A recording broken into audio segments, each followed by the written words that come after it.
Here. Joining me on 700 WLW is Dr. Gleb Tsipursky. He's out of the Ohio State University, just up in Columbus, and president of Intentional Insights. That's and also writes for Salon as well. So, good morning. How are you? Oops, wait a minute. Let me try that again. Dr. Tsipursky, are you there? Yes, I am. There he is. How are we doing? How's everything in Columbus? It's going well, and thanks so much for having me on the show. Really appreciate it. No problem. All right, so tomorrow's debate, the issue of security will come up, no doubt, as it has in the previous two, and the candidate will make America safer. I feel like this is a trick question. How so? Well, I'll let you talk. I know you write for Salon. I'm sure, and I'm just guessing here, maybe not, that you seem to think that Hillary Clinton is probably the safer choice here. But in the past, generally, it's been the Republican candidate who's been successful in convincing Americans they're the candidate of law and order and of security. Is it different in this election? Yeah, so it's a little bit different. And I want to say I write for Salon, I write for Time, for Psychology Today, Huffington Post, for a bunch of places. So, regarding this election, it is quite different. There were a bunch of Republicans, including my colleague at the History Department at Ohio State, Peter Mansour, who is a retired Army general, participated in the Iraq campaign, 100 Republican national security advisors, including him, who signed a letter saying that Donald Trump is the less safe candidate for America. And that was a very powerful letter. It talked about how Donald Trump's lack of experience, impulsiveness, and his willingness to say things that he then says later aren't true, aren't accurate, just is going to cause America to be less safe in the international sphere.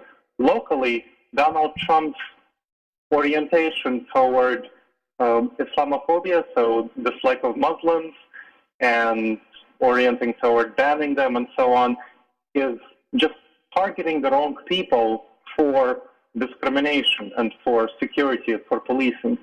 So we have a number of issues that Republicans, including my colleague, say make us less safe if we choose Donald Trump. Now, that's not to say that I'm endorsing choosing Donald Trump or Hillary Clinton. It's just for people who care about safety. So that is that issue. And that's what you studied at Ohio State. But on that note, too, and that was pretty damning. You had national security, Republican national security leaders all signing a letter, some 30 of them, saying that Trump does not make America safer. It makes it more dangerous for Americans. And that is a hard piece of evidence to get over. However, he is the party of the non-establishment. And so if the establishment is saying he's bad and you're anti-establishment, you probably have to look at him as good. Is that what's going on here? Yeah, that is what's going on. So the anti-establishment, people who want radical, different change, see him as good. And of course, when you are going for radical change, that's always risky. So that's much more dangerous. So from a security perspective, if you go with the anti-establishment candidate, you're making a very dangerous and risky choice. Now, that's up to you as a voter if you want to make a risky and dangerous choice, but don't delude yourself into thinking you're making a safe choice. In past elections, as you absolutely rightly noted, Scott, the Republican leader took the mantle of law and order and was widely perceived as the law and order candidate, as the one who will make us less safe. It's not so in this election. The people who know what law and order is really about, the people who have a lot of experience with law and order, the Republican-leaning security establishment and so on, generally say that Donald Trump will make us less safe and he will bring about less law and order than would Hillary Clinton. Doesn't mean you shouldn't choose him, right, but you shouldn't choose him for that reason. But I look at that and go, okay, here's a guy who doesn't have foreign policy experience. He says things like, I know more about ISIS than the generals. That makes me roll my eyes. I'm not sure what's going on with he and Putin. But nonetheless, I look at Hillary Clinton and I go, okay, well, if he is not the law and order, if he's not the candidate that's going to make America safer, the other choice then would be Hillary Clinton. And I look at a candidate here who has spent her entire life in politics inside the Beltway and the bubble. And I'm looking at someone who's made some serious bad decisions regarding American security, namely Benghazi, Also, email servers in the decision to put information, confidential information, where it could be hacked by our enemies, and also the real likelihood, based on her connection between the State Department and the Clinton Foundation, that if the State Department didn't give some favoritism because of donors to the to the Clinton Foundation, which seems to be accurate, it would make one thing that the White House would be for sale if she is elected the next president of the United States. Does the election of Hillary Clinton make America? Well, it might make it a little safer than Donald Trump, but not by much if you look at those metrics. Oh, you're definitely right. Hillary Clinton has a lot of challenges in terms of her credentials. So just want to correct you on being inside the filter bubble in the Beltway. As the Secretary of State, Hillary Clinton has visited over 100 countries, so she has quite a lot of experience outside no doubt. as well. There's no one, if you look at her resume, you'd be hard-pressed to find a candidate in modern times that's as qualified. Maybe you can make an argument for Bush 41, but looking at her resume, qualified. When you find out who it is and what she stands for, she becomes disqualified. Right. Well, let's not talk about disqualified. Let's talk about the issues you brought up. So I think Hillary Clinton has definitely made some poor judgments on Benghazi, on the email server, on the Clinton Foundation. So, but we can't compare her in isolation to nothing. We have to compare her to the other option available. Right. And it's always choosing a president is, in all cases, choosing the best of two options. So for choosing the best of two options, let's look at the comparison look at the foundations, the Hillary Foundation, the Trump Foundation. The Hillary Foundation has enabled access to Hillary from some people. So there's some nuance and gray stuff there. The Trump Foundation has committed clearly illegal things. It has been banned from doing more fundraising in New York State. It has been slapped by the tax attorneys for making political donations, by the tax authority for making political donations, directly influencing politics. It has had to recompense, Donald Trump has had to give some money back to it. When Donald Trump was sued for various infringements, like when he stiffed workers, when he didn't make a $1 million payment or on something like that, the charity that he runs has given money to make up for that lack. And he himself was not the one who donated money to the charity. He asked somebody else to donate money to his charity, and then he used that to pay for those things. This is clearly a worse thing on the scale of foundation and so on.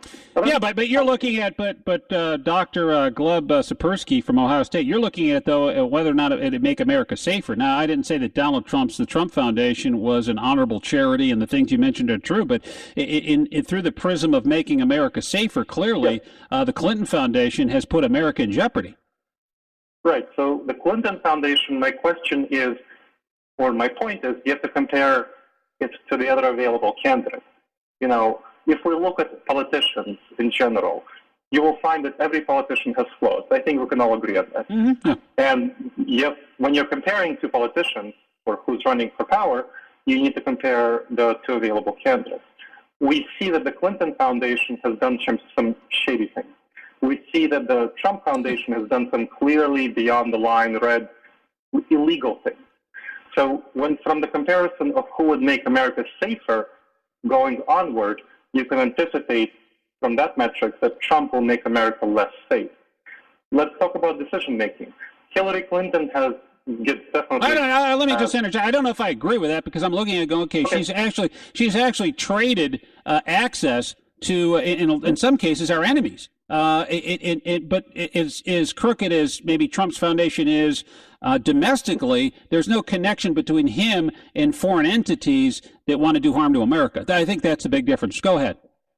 Yeah, sure. So let's build on that point. So Trump, as you rightly pointed out, has not had the experience to have those sorts of connections. Yes. So we can only base things on past evidence.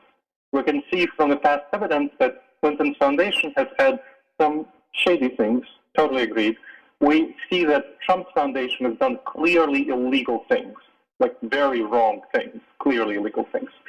based on that experience, if Trump gets into the White House, we can anticipate by comparing the two foundations based on past experience that Trump's actions will make America less safe if we look at that metric of how he deals with the nonprofit world and his foundation.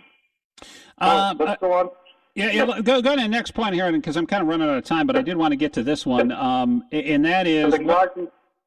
Okay, you want to get to another point? Yeah, another point. And one of the things that's been brought up is that Donald Trump, with his rhetoric when it comes to Muslims, and you look at what roughly 1.8 Muslims in America. There's maybe, I don't know, you can count on two hands the numbers after they actually committed terrorist acts on our soil. And those are people who are born and raised here in the United States of America who become co-opted by groups like ISIS. And so by essentially the allegation is that you wipe with a broad brush all Muslims in America are dangerous. That's not necessarily true. But one of the other points that are made is that this is giving fuel to the enemy. I haven't seen the websites. You tell me, Doctor, you study these things.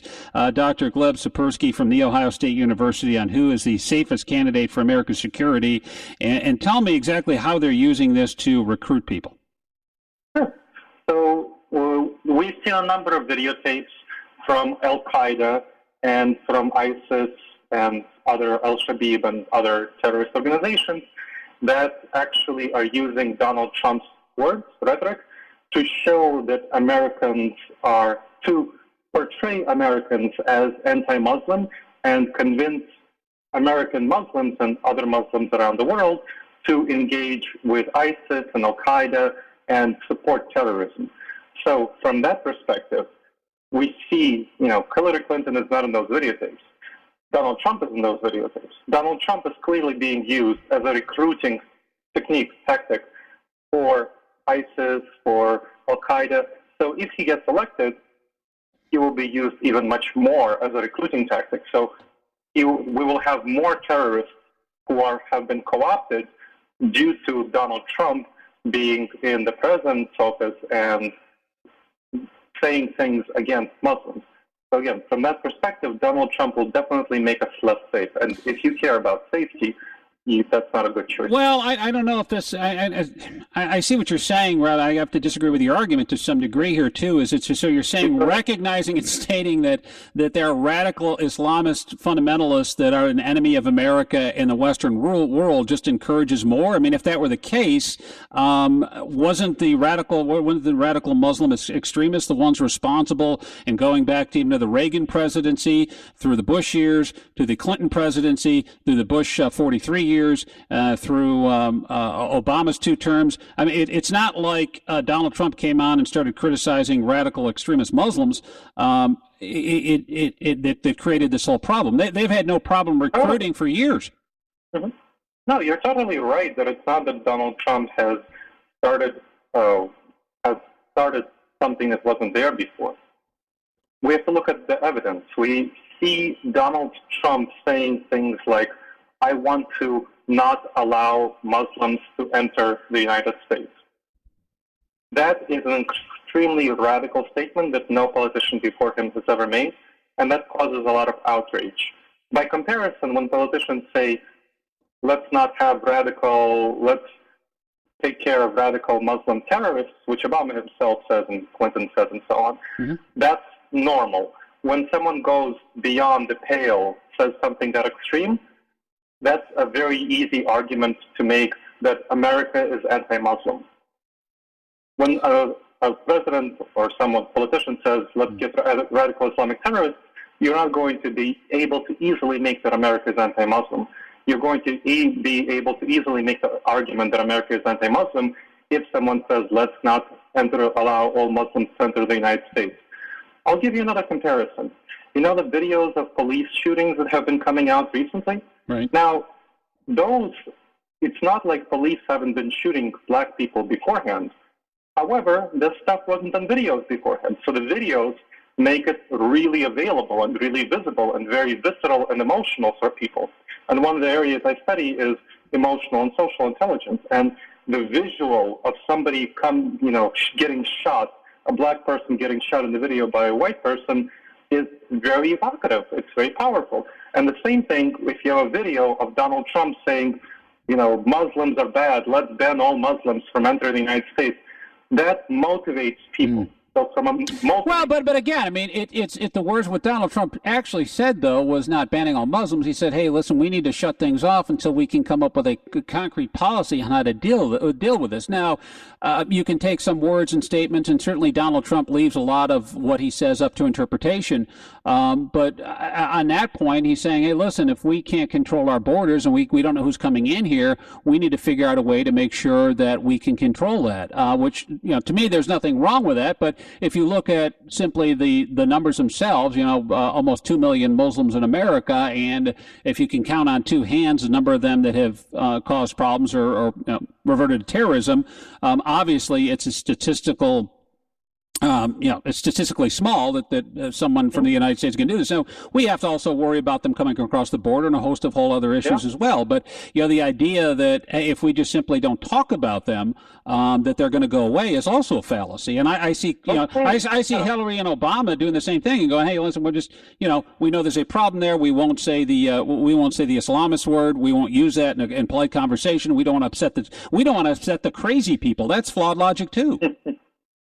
Yeah, so I think there's definitely benefits talking about radical Islamic terrorism as a problem. The challenge with how Donald Trump says it is what you're exactly saying, that he uses angry rhetoric. If you look at his policy statements are not outrageous. It's the rhetoric that he uses that's outrageous. And that is what causes Americans to be less safe, the rhetoric that is being used, the words that are being stated. It matters what people say. It matters how you phrase things, Scott. It matters how I phrase things. It matters what Donald Trump says. When Donald Trump says things like, which he did actually say, that he wants to ban all Muslims from entering the United States, and then later his campaign goes back and says, well, that's not actually what he meant to say. He meant to say this more complex things. You have a videotape of Donald Trump saying an outrageous thing.